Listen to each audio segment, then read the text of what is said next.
If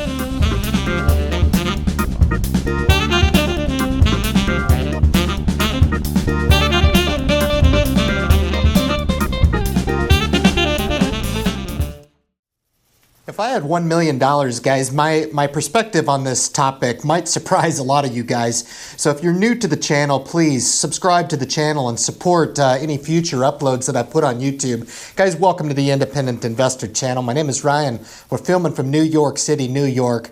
These are some cool videos, man, and a lot of my dialogue is to help new investors start to think of themselves in a little bit different of a position that they're in currently, all right? A lot of investing, man, is mental. It has very little to do with the physical nature, and that's where a lot of people put, their focus in the manipulation of stock or picking the right stock, and they don't take the time to get the mental mindset right in thinking about themselves in terms of maybe potentially acquiring $1 million someday, all right? But if I just happen to get bestowed upon myself $1 million, what would I do? And my perspectives on this may help a lot of you guys really understand where I'm coming from in my evolved investment psyche, all right? Because a lot of it would surprise you guys, all right? And I know full well that if people are not prepared to take on a lump sum of $1 million or any amount for that matter, that if they're not mentally prepared, statistics show that they usually end up wasting it all and they end up in a worse situation than they were before the money, right? Because they've got into that comfort zone and then all of a sudden they have an injection of money and all their dreams come true at the same time. The first thing they want to do is buy a new house, buy a new car, right?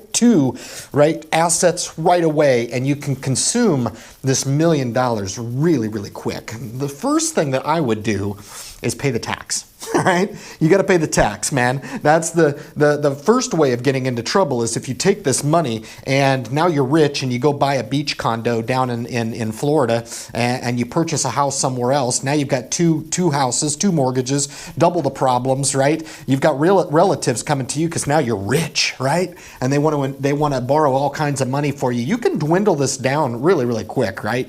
So with a little bit of perspective, I would say if I was bestowed upon $1 million, I would go ahead and pay the tax. And let's just say, for example, say the tax on it was half. Okay, I lose half. Let's say it's a lottery winnings and I'm down to $500,000, all right? Now this is like, wow, perspective, right? I've paid half of it to the government. It's gone, okay? Because let's just assume that I was gifted the money or I've come into the money or I've won the money and I owe some sort of tax on the money. The whole point of this exercise is really to kind of think about things in perspective or relative perspective when it comes to money. And I want you guys to start thinking about and talking about accumulating 7 figures in your life, because I believe no matter where you come from, it is possible, depending on how early you start in your life, how early you start investing correctly, and how much you know about the effects of compounding interest going forward, which is really the key to achieving and amassing a fortune of at least 7 figures or more in your life, okay? Really just has everything to do with your plan and not so much about, focusing on the rudimentary pieces of trying to pick the magic stock pick to accelerate yourself magically up to $1 million, right? So I'm left with 500,000, right? So I've got 500 grand. A lot of people would be like, dang, Ryan, that's great, man. You're rich. You're going to quit your job. No, I'm going to keep my job. I'm going to keep doing what I do. I love what I do. It's that simple. It provides me a lot of intangible benefits that a lot of people don't realize in life with regard to insurance, a pension. We're talking about, paid vacation, things like that. A lot of things that, as you get older, you're like, wow, I'm really happy I have these things. Life insurance is another piece, that I'm provided that a lot of people don't think about, especially our younger crowd, and they don't need to, quite frankly. But that's the problem, I think, with a lot of people, were bestowed upon this money and they were young and they didn't have quite the perspective, right, to attach to what you should do with $1 million, guys. It's gonna consume you, okay? It's gonna consume you. You put $1 million on me and I'm left with $500,000, I'm dangerous, and what I'm gonna do with that money, quite simply, is invest the entire wad, all right? I make some of my viewers happy. Maybe I go buy a Rolex. I don't know. I probably wouldn't, seriously, because of the reason that I'm going to talk about next as to why I would just take that entire lump sum of money and devote that into a diversified portfolio. And I'm actually going to be coming out with videos on how to invest $500,000 and how to invest $1 million. It's actually very strategic, kind of the same philosophy and principle, but you have the opportunity, if you're sitting on $500,000 or $1 million, to really, really layer up within that portfolio and add some real power dollars to certain segments of certain markets, international, emerging markets, bond funds, right, that are going to pay you a guaranteed percentage of interest. Not that we take the whole thing and dump it on a stock portfolio, okay? $500,000 I would build out in a very strategic manner. But for the purposes of this video, if I had $1 million, right, I'm down to $500,000, I'd take that $500,000 and I'd invest the entire amount, all right? The reason why I would do that, and the final thing that I would talk about if I was, given $1 million, to think about $1 million in this context. As an investor, we're always thinking about getting toward retirement and how much we're going to have in retirement going down the line. And I talk about the prospects of starting early and ending up with, $1 million or maybe even more, depending on how aggressive you are. Maybe you do it my way and you get all those dollars tax protected and you get them wealth preserved early, and you give yourself that maximum amount of time to allow those dollars to grow into the future, okay?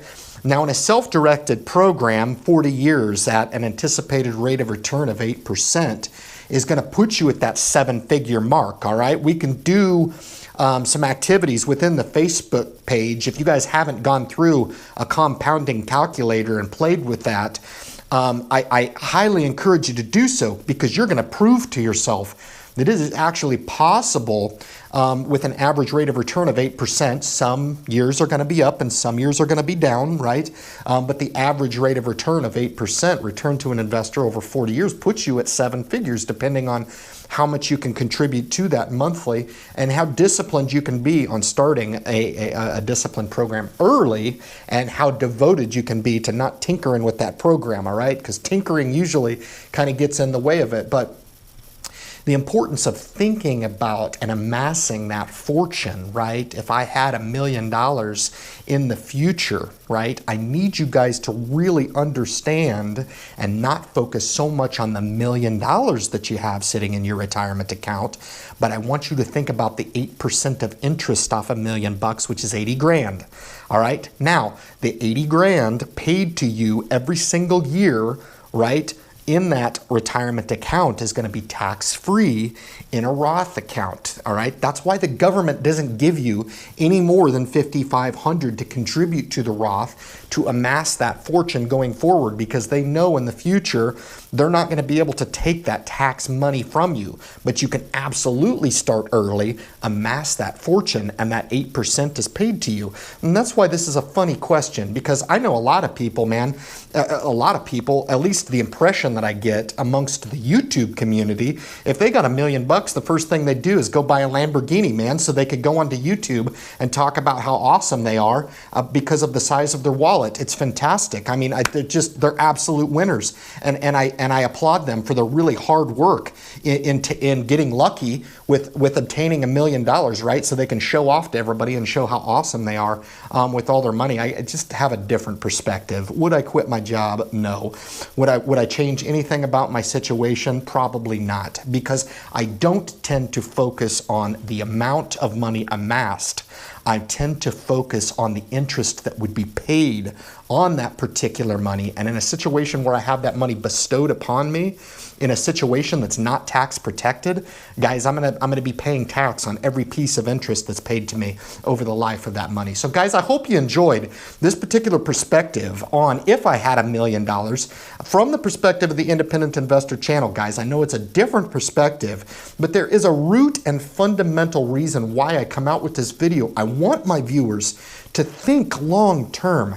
Think in terms of amassing a 7-figure retirement, because for a lot of you guys, if you're finding my channel early, it is absolutely possible to amass that type of fortune if you do it in the self-directed method. All right, guys, thank you so much for tuning in to this edition of If I Had $1 Million. I hope you enjoyed. Please share the video out there with anybody that you know that can benefit from this particular information and perspective on investing in the stock market the correct way. If you haven't subscribed to the channel, subscribe to the channel to support. You'll be notified of future uploads that I put on YouTube. Leave your comments at the bottom and share this video out there with anybody that you know that needs to get a hold of this information. Guys, I know they're out there, and I'm counting on you guys to provide the referral for me. Guys, thank you so much for tuning in, and good luck in your investment future.